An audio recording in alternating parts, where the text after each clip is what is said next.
All right, welcome into Mississippi State Live here in the Voice of College Football. Andrew Miller here on a Thursday evening, and welcome into our call-in show. Weekly opportunity for you guys to come be a part of the action. Give me your thoughts or your questions, whatever you have about the Bulldogs. Talking Bulldog football, we can talk Bulldog basketball. Obviously, there's a pretty big baseball series if you guys want to chat about that as well.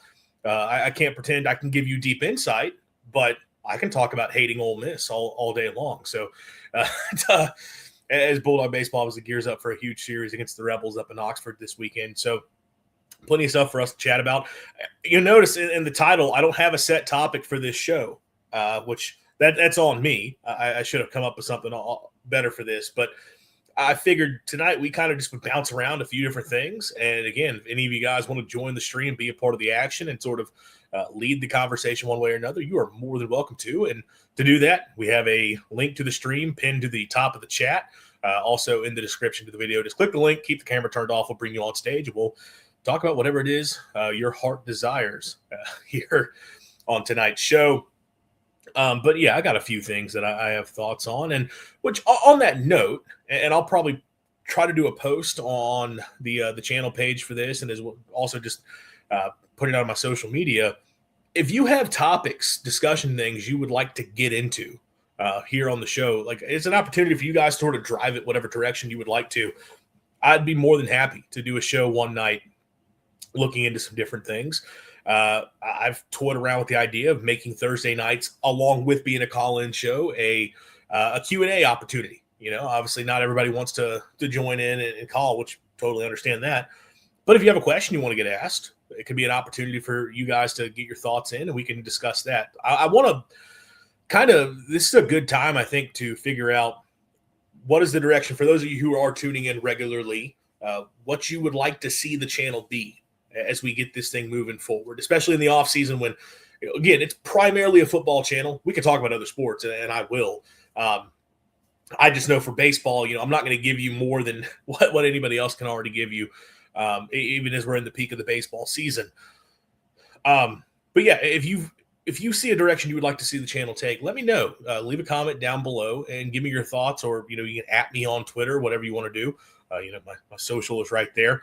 So we can definitely hit on those things as we try to figure out where we want to take this thing over the next few months leading up into the off season, when, of course, at that point, it'll be full preview mode gearing up into the 2026 season. But obviously here in the spring, we have spring practice stuff to talk about a little bit here and there. We've been doing the spring previews, but I know hitting that stuff every single week, if we can find some different topics. So again, if you guys have ideas about different stuff that you would love to hear on the show, different conversations, let me know, and we'll try to implement that as much as possible. But yeah, appreciate those of you who are here and tuning in. If you haven't already, please leave us a like on the video, subscribe to the channel, and turn the notifications on so you do know when we do go live. And of course, tell all the Bulldog friends and family you have in your life about what we're doing here at Mississippi State Live. Bring them over to the channel, and let's keep this thing growing and rolling. And you can tell them to catch Mississippi State Live Mondays at 6 p.m. Central Time and Thursdays at 7 p.m. Central Time, subject to me going and making changes here or there when I need to push my schedule around some. But those are your typical times: 6 p.m. on Monday, 7 p.m. on Thursdays. Central Time. You can catch us here on the channel. And if you can't catch the show live and want to catch up elsewhere, obviously we'd love to have you on YouTube, but we understand sometimes on the go it's easier to go in podcast form, and that's why you can catch Mississippi State Live on all of your favorite audio platforms. So definitely go and subscribe over on your podcasting app of choice, and or follow. I know some of the sites call it follow now, and you can catch the show there. There's not a lot of Mississippi State news right now. The big thing, of course, Bulldog baseball. I'm going up to Oxford, an opportunity against an Ole Miss team. They get the big win. State gets the big win in the midweek against Southern Miss. Run rule victory. just complete offensive dominance, and you got a good showing from State's pitchers. I know Jake Billingsley goes in there to start. A lot of people were concerned, question, is that the right move to make? And, of course, he did a good job in the couple innings that he pitched, and then State's bullpen performed well. And, obviously, the lineup is just so relentless. We've seen it now a couple years in a row. State goes up to Southern, it feels like they get off to rough starts, and then they kind of have to fight back into it, which would happen. And they really should have won that game. They come to Starkville, which also shout out to the fans. I mean, over nearly 13,000 people in the midweek is insane. You can definitely see there's that. Obviously, and look, there's Southern Miss. We joke about them. Good team, very good program. It's a game that is more enticing than seeing North Alabama or, I mean, can you imagine a team like Memphis? Like, why would you, if you're playing Memphis in the midweek? I mean, that's an automatic win for clearly everybody. So why would you want to come out for a game like that other than just to hang out? But I get that was going to draw a bigger crowd, but still, again, nearly 13,000 people for a midweek. That's, again, goes to show the desperation State fans have right now for anything positive in athletics after the football season, and then, of course, men's basketball, women's basketball. Don't blame people at all for getting an opportunity to go see a winning product, but still, great to get that win. Get a win over a quality team. I mean, Southern Miss right now number 3 in the RPI. So you've now started to show, the question early in the season, and it wasn't much of a question, but it was kind of like, okay, you take the losses that they had suffered through, non-conference and then into SEC play were, all competitive games, all games that you look at and say easily could have won basically every single one of them. And it's like, if we just clean up a few mistakes here or there, we could be talking about an undefeated team or at least have a couple more wins and have these. You haven't lost to a bad team. You've shown you can go head-to-head against some of the best teams in the country. But, dang, if it wasn't frustrating, it's one of those things, are they going to get it figured out? Are they going to show the ability to actually win those games? And, obviously, you got the one win at Arkansas, which kind of shows, hey, we can fight with these teams. Vanderbilt is not very good right now, but I would still say sweeping the doors is a very positive sign. And then you get Southern Miss in the midweek. And Ole Miss, I know they're not trending in the right direction right now, but going up to Oxford and winning a series against an Ole Miss team that right now, where are they at in the RPI? They're number 7 in the RPI. And, this is a team that was able to go and take a game from Texas and has a series win against a pretty good Kentucky team. A good Ole Miss team overall, a solid Ole Miss team. Again, they're not quite where they would like to be. A series win on the road in Oxford would be huge. You'd want to take that again. And obviously, the interesting thing, Charlie Foster getting the start because you don't have Ryan McPherson, which sounds like the reports on McPherson are fairly positive, all things considered. Like, sounds like a situation you could get him back this year, which – man, that'd be huge. Like, now I would say you don't want to get him back just in time for postseason. Like, you would ideally get him back and at least have a month or so that he could gear back up, get into full strength, and then you hit the postseason with your ace. Although, I mean, at this point, maybe you consider Tomas Valinkas your ace. But if you could get him back, get him back to full speed prior to the postseason, that'd be the absolute best case scenario for you. But still, positive development there. But it was interesting to see State choose to go to Charlie Foster. Understandable, though. The guy coming into the year, you expected to be one of your weekend starters. A guy that when he's on can be really good, has got some good stuff. It's just the control, and when things start to spiral for him, he can have the rough outings, which is, why you had made the change and he had lost that starting job.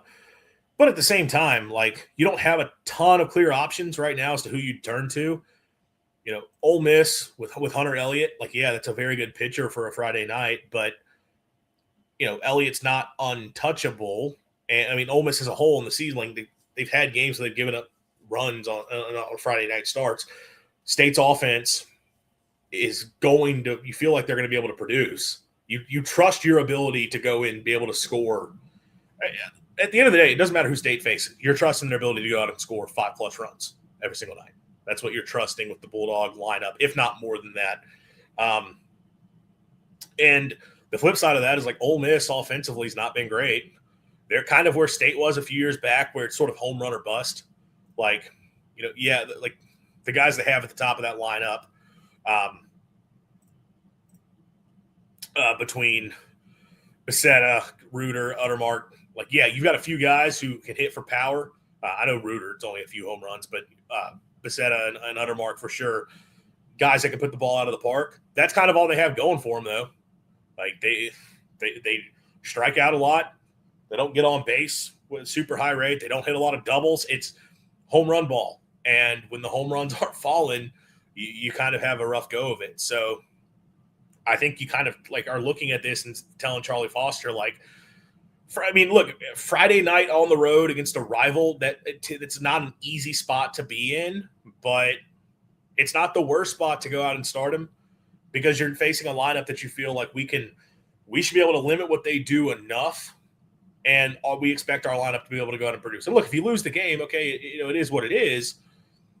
Then you're going, like, they still haven't announced who they're going to be starting Ole Miss for games 2 and 3. But you absolutely feel confident with Valinkas and Duke Stone plus your lineup that you're going to have the edge the next 2 days. Because, that's the other thing for Ole Miss. Like, it's a team that, like, they get a lot of strikeouts, but they can give up some hard hit balls. They can give up some runs. So they can issue a lot of walks. Feels like it's a favorable matchup for State, especially with Ole Miss reeling a little bit. Now, I know those are kind of famous last words, and, you go up to Oxford and you're going to see – we'll see what happens there, but still light chances. Sven in the chat, Hail State. Love to hear it, Sven. Glad to have you here. If you go up to Oxford, we'll see whatever happens this evening. But, if you can get the series win, you will take it all day. Even if you only get one, I would expect State to win the series, but even if you only get one, it's a little disappointing. It's obviously it's Ole Miss. You always want to go and handle business, but at the same time, if you go and get that, one on the road is not the end of the world. We have Sven joining in. Let me kind of get you this. Hold on. Well, are you able to speak from there? No, of course. Okay, of course. That works. That works. How's it going? Good morning. I suppose it is morning for you. Yes. Yeah, it's 1:18. Well, I have a bad prediction. I think Levy is gone after the Alabama game. Okay. I supported him for 3 years, but after this portal, I'm really done with him. He has no clue. He has absolutely no clue what he is doing as a head coach. He has no clue after 3 seasons. He puts elite wide receivers out year after year. He's an offensive guru. He's clearly top 10 offensive coordinator. Absolute. I give him that. But as head coach, he's bottom 10. I can't argue much. Go ahead. And we had Zach Sermon give him the money he needed. You know that, I know that. Yeah? So, and as I said last week, as I wrote last week in the chat, he had the chance to get at least 2 or 3, not elite, but good linemen, offensive linemen, for the money they offered Jordan Seaton. And the chance to get Seaton was under 5%. The only reason Seaton was at Mississippi State, was in Starkville, was his last coach, his offensive line coach he had at Colorado. So this was the only reason. And we can't compete with a Miami or an LSU and whatever team. he's a 5-star guy. So, and he's one of the 2 or 3 best left tackles there is in the country. So we had some of these guys we had under Mullen. So like a Jeffrey Simmons, early on Fletcher Cox, Chris Jones. I mean, Chris Jones was maybe the biggest and best O-line man outside of I forgot the name. I have a brain delay. He plays in Seattle. Well, Chris Jones is D-line. Offensive line, the tackle. You're thinking of Charles Cross.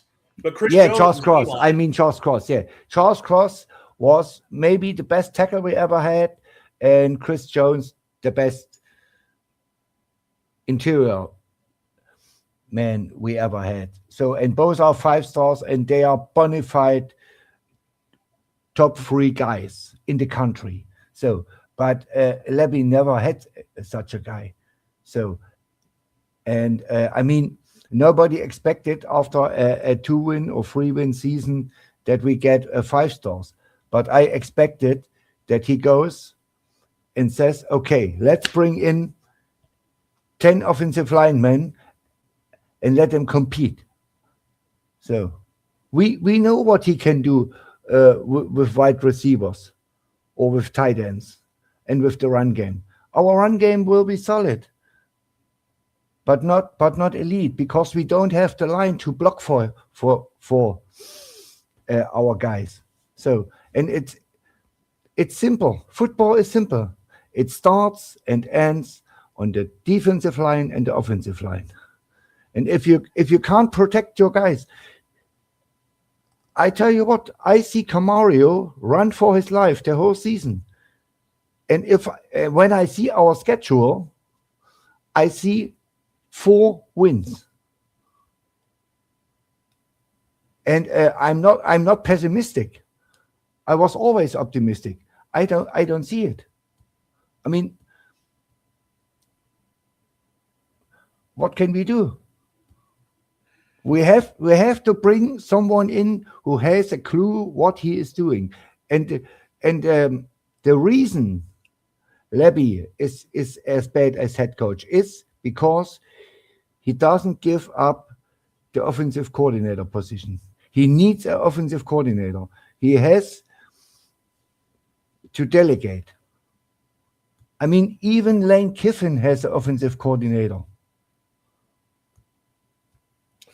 And Kiffin's ego, we all know. It's his baby, offense. So, and if you are a freshman or a new head coach, you can't handle all the stuff around as a head coach and call plays and create offensive schemes. Ain't gonna happen. It doesn't work. Well, so the OC thing, personally, and I know I've expressed this on the show, I find that to be a little overblown. I understand where people are coming from, and you're right. A lot of coaches these days feel like they need to pass that off. I think it can still be done. I do think – now, having Philip Montgomery on staff gives you a guy that could do that.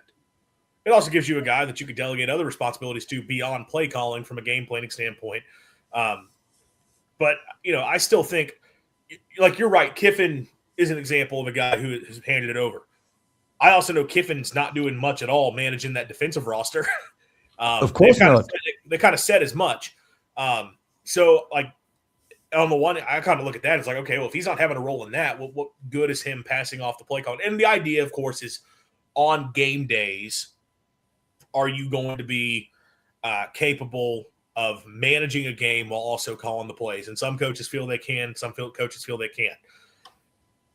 What I've said from the get-go on Levy, and look, if it blows up in his face, it blows up in his face. You got hired because of play calling. At the end of the day, Jeff Levy was hired because of what he does as an offensive mind. Yeah. And I know we're 2 years into this, and there have been issues here or there. And definitely, like from a situational stuff, you see some of the coaching issues that have popped up. I still would almost rather him say, you know what, I'm going down doing what I believe I know how to do, than say, all right, I'm just going to pass off to somebody else. But I hear your point, and it's fair. I mean, I don't know if there's a right answer to it at this point. I guess we'll see with how this season plays out. As for, the offensive line stuff, no, I expressed similar thoughts on this show. The whole pursuit of Jordan Seaton, on the one hand, there's the positive of you showed we are willing to get in the game with a big-time player. Now, obviously, part of that is the connection with Phil Lodeholt, but even with the Lodeholt connection, he never comes to campus if you don't have the money to, in theory, make that happen. But to your point, your chances were still incredibly slim, because even if you could, it's people like to boil it down to dollar figure. And I don't know, maybe it's possible State could have thrown a number out there so absurd he couldn't have said no. I don't think State has that money. And that's not at all like we don't have the money. State has the money to go and get good players, but you also have to understand guys are only going to come to this program right now under the right circumstances. And for a player like Jordan Seaton, who has the ability to go play at a top-end program, you're probably not winning that battle. Your chances are very slim. So to what you said about those funds could have been diverted elsewhere and you could have gotten more players in, yeah, I agree. I can't disagree with that, because that is the big concern right now with this team is you passed on guys that you could say – I say passed, and I'm going off of like these were things that, some message board fodder that I saw from some insiders during the recruiting process. And this was talked more about some of the defensive guys than offensive line, but the two guys that came up a lot, Caleb Herring from Tennessee and Harvey Dyson from Tulane, two guys that are those stand-up edge rush positions who have been very productive players, other SEC programs. Solid players. Yes. Other SEC programs very interested in them. And Mississippi State showed some interest, and they came and they took visits to Mississippi State. And the rumor is Mississippi State was not willing to pay their asking price because they don't feel they are truly guys worth the number that is being asked for. And it seems their approach to this right now is we're not paying real money unless it's a guy we are convinced, and I know I was going to say unless it's a guy we desperately need.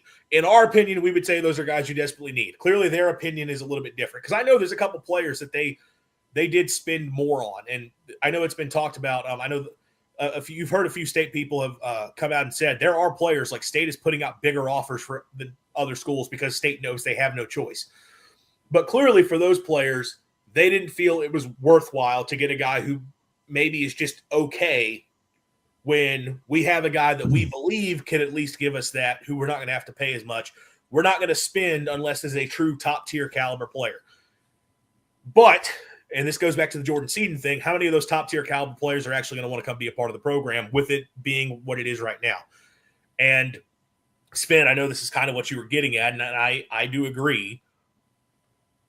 I would have almost rather seen them go and spend the money on guys that maybe are not going to be surefire hits just to get players in who, one, you're generating some excitement because people can go. Solid players. It don't have to be the superstar. A solid – bring in two solid left tackles from whatever, South Alabama or from UCF or Tulane or whatever. Two solid guys, proven guys who have played the position 2 years, offer them $1 million and says, okay, we have 3 of you guys and you battle it out. No guarantees. May the best man win, period. And the Seaton, from what I heard, I have a lot of contacts with LSU fans, and they said the number is between $3.8 to $5 million, what Seaton makes at LSU. Between 3.8 to 5. Let's say he gets $4 million. For $4 million, you get at least 3 solid left tackles in, or bring in 2 left tackles, and for $1 million, a good edge rusher. Yeah, and that would fix a lot of holes. Well, we have a direct comparison to make, and I talked about this. I guess I mentioned this earlier in the week. Lance Hurd, who goes to Kentucky, who had been a starting left tackle for the Vols, or at least a starting lineman, but I know started at left tackle this past season for Tennessee. Yeah. Who is just good or just solid. He's solid. Not a dominant left tackle by any means. And Tennessee, so the word is Lance Hurd, one, insists that he needs to be a left tackle. Two, felt that his asking price was $3 million. His thought process is, I am a starting left tackle in the SEC. I should be making $3 million. That is that's the number that's been put out there. Tennessee's perspective is, we think you'd be better off playing right tackle, and we sure as crap don't feel comfortable giving you $3 million a year because we think we can probably put somebody in at a lower price to do the job for us. Which, like, hey, I guess we're arguing kind of the same thing for Mississippi State with a few spots. That was Tennessee's perspective, though. Like, this is the guy they've had in their building. They were comfortable letting him walk. Kentucky looked at that and said, this guy's been a starter in the SEC and was not terrible. Yeah, we'll pay $3 million to come get a starting quality left tackle to come in. We have that spot settled. Are we going to be dominant out there? Probably not, but it's an improvement over what we had. In theory, Mississippi State could have taken the same approach. They clearly didn't. At the end, Mississippi State has 3 guys who I would give max money. Isaac Smith,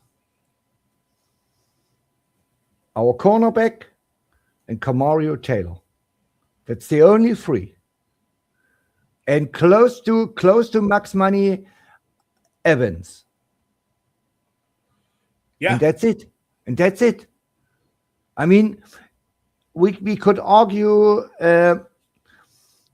with our running back Fluff, but Fluff, I mean, if you don't have the O-line, Fluff is worth money, but is he worth max money? No. Well, yeah, no, you're probably right, not max money. Although I think Mississippi State clearly, the fact they were able to do the whole announcement of, I'm coming back for a lot of those guys, they clearly paid him well to keep him around. Yes. I do think Fluff is a guy that has some creation ability. That's a guy I want to dive in more and watch a little bit more. There's some all 22 on YouTube that I've been wanting to. I've watched some of it, but I haven't diagnosed a lot of singular players. I want to watch more on him to get a little bit better idea of how I thought his season actually played out. Just because the point I'm getting at is with Mississippi State's issues up front and also having a young quarterback, like, you need to have that run game be effective. Having a running back that can go and make plays, even if the blocking's not there, I think would still be very, very valuable. So Fluff is a guy that can give you that. I'm not saying State should have gone out and paid for Ahmad Hardy or Kwan Lacey or out of the portal. No, we don't need them. Fluff is a good running back, right, but he needs guys to block for him. Sure. So. All right. So, I mean, look, you said you see him fired after Alabama. I mean, that would be a 1-4 start to the season. That's the 5th game, winning ULM and then dropping 4 straight. Yes. That happens. I mean, yeah, I don't know if they would wait till the end of the season or not, but you're I mean, a 1-4 start. I guess you have you have a bye before? Yeah, that's a bye week. So you're probably talking about making a change. Yeah, I mean, if we can beat South Carolina, he will stay. Yeah. But it's on the road, and you know how crazy this place is. Yeah, if you get one other win in there, if you're 2-3, you could still say, all right, I can deal with this. Vanderbilt at home, Auburn at home, Tennessee Tech. We could, not saying they could theoretically get those 3 wins. Could you still find an upset somewhere else to get to 6-6? And at 6-6, I think Levy's back. But yeah, so I think 2-3, you're right. He's safe. 1-4. Yeah, we're probably having conversations of whether or not change is happening. Yeah. I mean, I don't know if you're a big baseball guy. What do you think about our baseball team? Uh, Isn't it amazing? It's a lot of fun, and I actually said this off the jump in the show because I know this time of year everybody is looking for baseball talk, and I'm fine chatting baseball. I'll be the hand up and tell you I can't give you insight in the way that probably other people who cover the Bulldogs can. Yeah. When it comes to baseball, because I treat baseball almost purely as a fan. Like I'm here to watch. I'm a baseball coach since 35 years. Okay. So, and I can tell you something. If we get Jack Bauer rolling like he did yesterday, and he can do this not for 2 innings, for 5 innings, we are going to Omaha. I can guarantee you this. There is not a single team in the country who has a better lineup from 1 to 14, 2 teams deep, as Mississippi State. Our 9th hole hitter is the best hitter. The SEC. Yeah.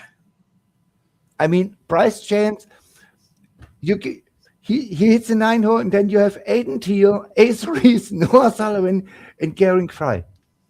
This is horrifying for every pitcher, and this week is Egg Bowl.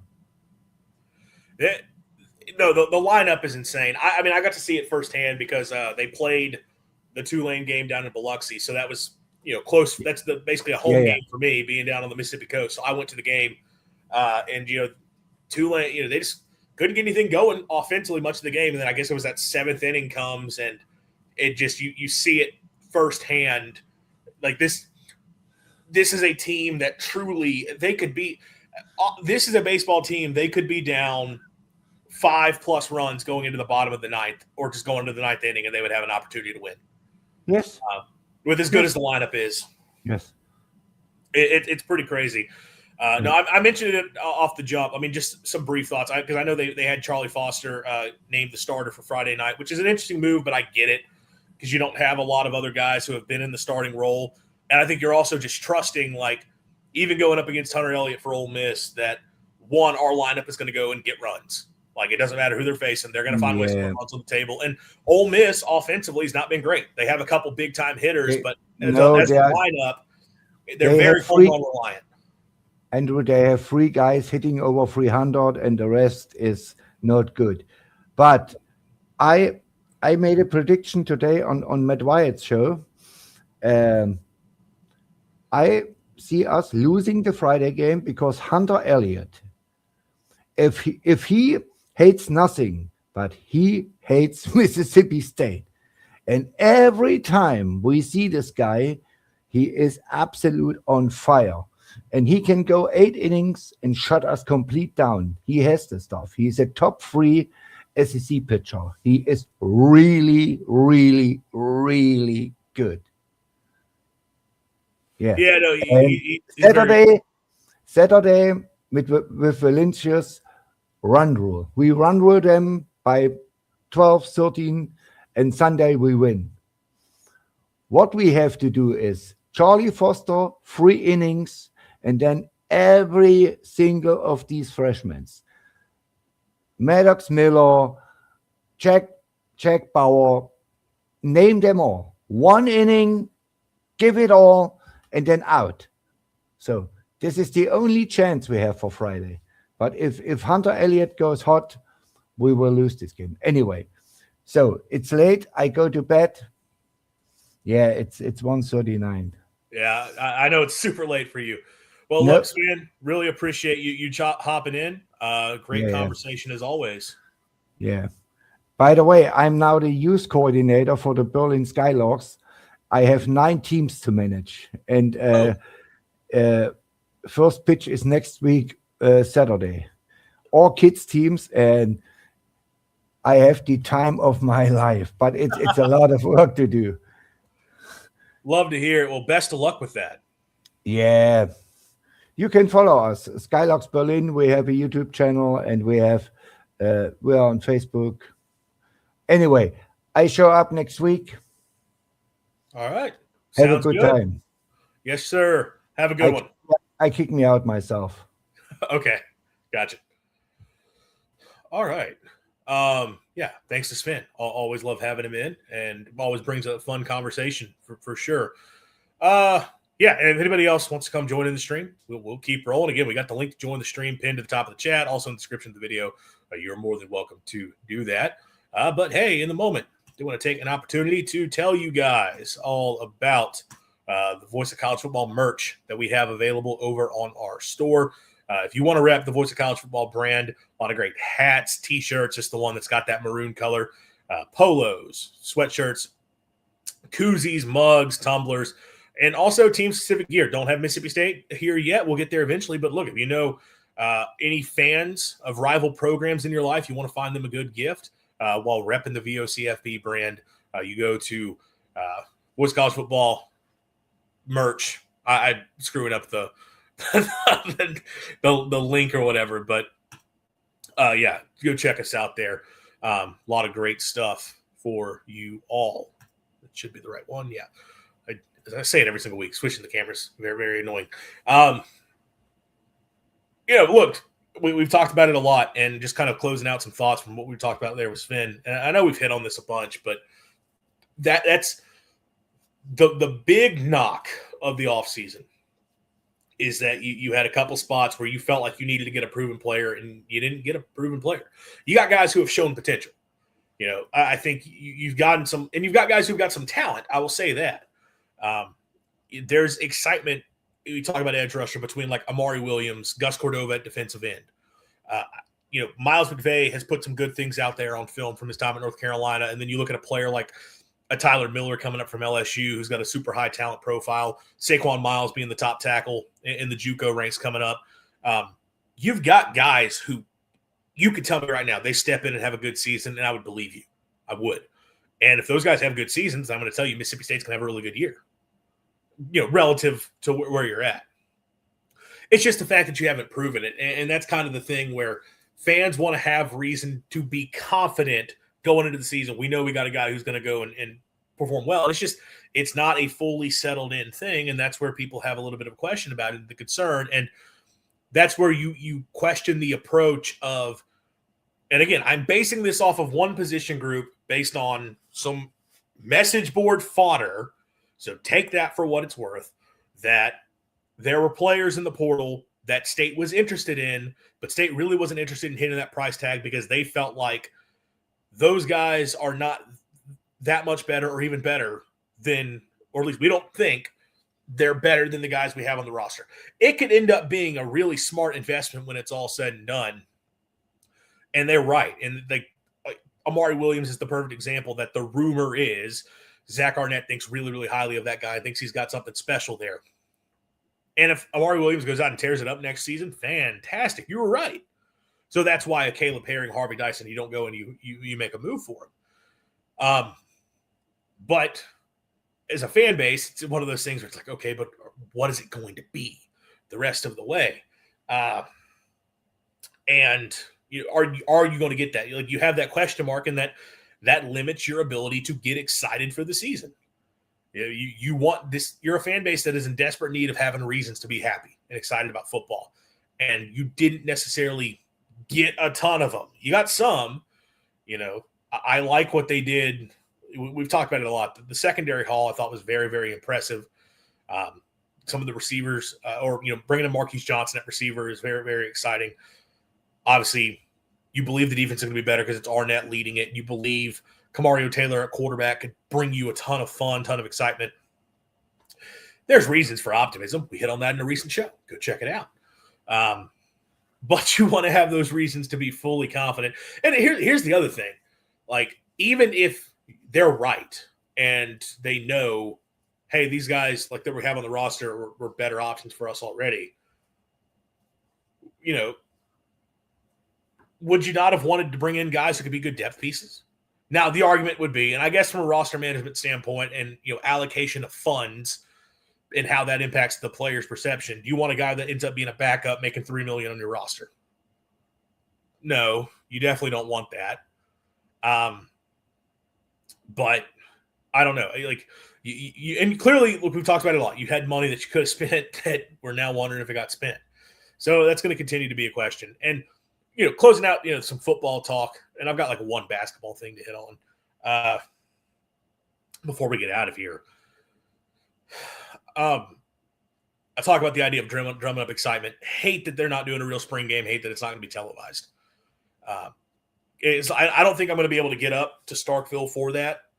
I kind of wanted to, but that's kind of a tough weekend for me because I may have something else going on. Also, that's Masters weekend, and that could be my something else going on. But I might have something else that I'm going to be traveling for anyway. Really wanted the opportunity to go and watch this team going into the year. And I understand that. Is it that big of a deal? No. I also understand that coaches, if they have the opportunity to not put anything out there, they're going to take advantage of it.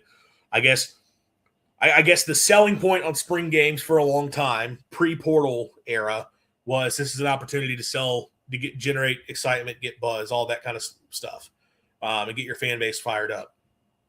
Then the spring portal comes around, and all of a sudden coaches are terrified because what if a kid has a massive game in the spring game and then goes and hits the portal immediately after?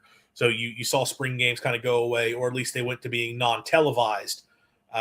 So it's tougher for people to get a grasp nationally of what's happening in those games.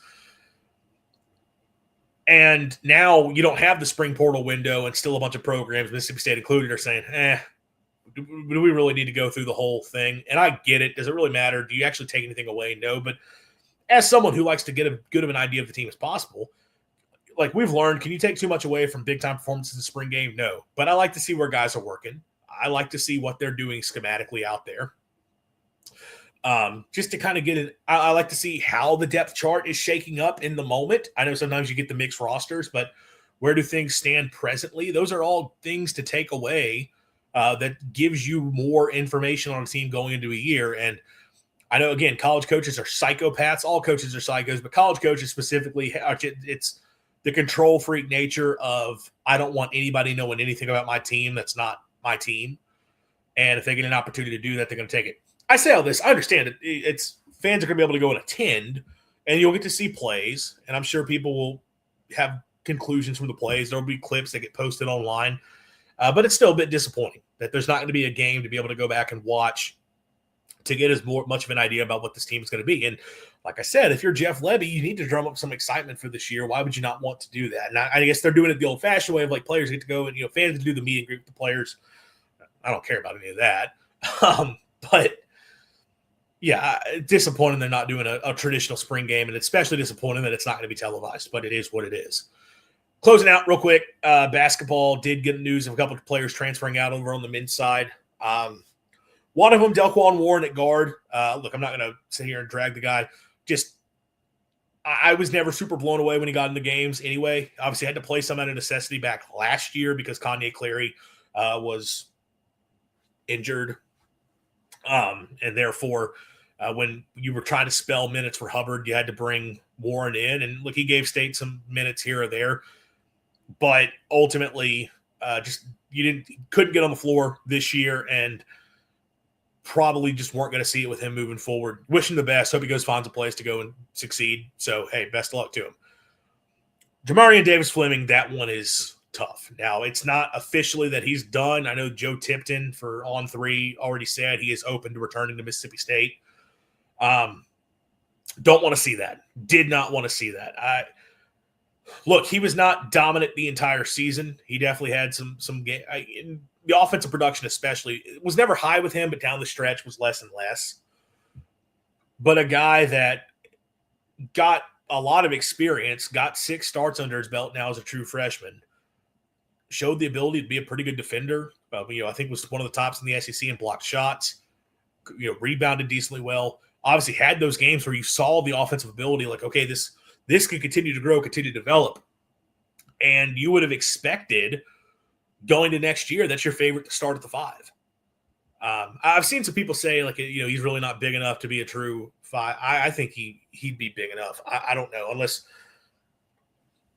I think he can handle that role. He could play the 4 as well, but I still think you could put him in there at the 5 and be perfectly fine if that's your starter. And look, I think State was potentially still going to go after a center in the portal, just because I guess you'll get Guy Chol back from injury. Where is he going to be in terms of factoring into this? T. Bartlett on the roster after taking the red shirt year this year, kind of having to get his body right. But like, you don't have a ton of clear options. So after Jamar, it's like, okay, could you bring a more experienced guy in just to give you another guy that you could potentially turn to at that spot? I could have seen that happening regardless. Obviously, if you lose them, you don't have a chance. They're going to have to go out and they're going to have to spend for a high-level center, in my opinion. I hope they can make it happen to get him back. I know Jans has been able to hold on to a few guys who have hit the portal previously. But that'd be disappointing to lose. A Mississippi kid, I think, was the top player in the state when you got him, which state has had a lot of success with those guys. But, yeah, it'd be tough. So hopefully they can get that sorted out. But that's a frustrating loss to suffer because that's a guy that I think you would have looked at as one of your top players next season. This is a big portal cycle for Jans, and it's not open yet. Obviously, the portal not going to officially open for a while. I don't know the date on that, but obviously the season's still going along. They got to do work. They've got to go and nail this portal cycle. They've got to go and, the way I described it initially is, okay, and for the sake of argument, you got Hubbard back, and obviously he's got a decision to make. I don't think he'll transfer. I hope he doesn't, but I also don't think NBA would happen, although maybe he enters in the draft just to go through that process once again and get more feedback. But, assuming you got Hubbard back, like, okay, that in and of itself means you've got to have the right team around him. And with King Grace, I thought Sergey Masura showed you some things to feel some optimism. You saw the optimism with Jamarian Davis-Fleming. You want to have him back. And like, if those are, you have those four guys back, one or two of those guys could become a starter going into the next year. You have a superstar in Hubbard. You've got a couple other young guys on the roster, Cameron Paul, T. Bartlett. You're bringing in a talented freshman class once again. You've got a lot of talent on the roster. A couple guys take a step forward to go alongside Hubbard. That could give you something right there. Go get a couple superstars out of the portal. Go get a couple proven studs, which is not something they've done yet. They've gone and gotten quality starters. They've gone and gotten guys that, it's a solid, good player. Other programs would have been interested. They've not gone and gotten the transfer yet that makes everybody say, oh, they're doing something. And I don't know if that's a case of, they've put the money into retaining the players, so they haven't gone after those guys. I don't know if that's just what Jans is not looking to do. If the Mississippi State brand is not there for that, I have no idea. Because it could be as simple as you're just not shopping in those markets. But I mean, it's an all-in year, in my opinion. I mean, it's an all-in year. It's got to be. It's the last year of Josh Hubbard. You've got to make this work. And if you don't, I think it's it. And when I say work, I don't even mean you take a step forward and you're just an average team next year. I think you need to be good, in my opinion, because to have had a player like Hubbard on the roster and not turn it into anything big time would be a major, major disappointment when you talk about a player like that. I'll probably have more thoughts on that in the coming weeks. We'll see how the portal transpires. I'll probably hit a lot of those points once again, just more focused on basketball type stuff. But a lot of work. Hopefully they can find a way to hold on to Jamar, but a lot of work to be done in the transfer portal for Mississippi State. That'll do it for me tonight. Appreciate everybody for tuning in. For Sven coming to being a part of the live stream. I always love to have the conversation there. If you haven't already, please leave us a like on the video. Subscribe to the channel. Have notifications turned on so you do know when we do go live. I will be back Monday at 6 p.m. Central Time, unless, of course, I push it back. And we'll have our next call-in show next Thursday. See y'all later. As always, swing your sword. Hail State. Hey, y'all. This is Grant Sassery of LSU at the Voice of College Football Network. I'm here today to announce that the Voice of College Football Network now has its official website. It's been uploaded so you can look at all the latest news and content from the Voice of College Football Network. You can also look at different forums, channels, shows, and it has to show all the show schedules right here and the host. Make sure to check out the Voice of College Football's new website at vocfb.com. Once again, vocfb.com.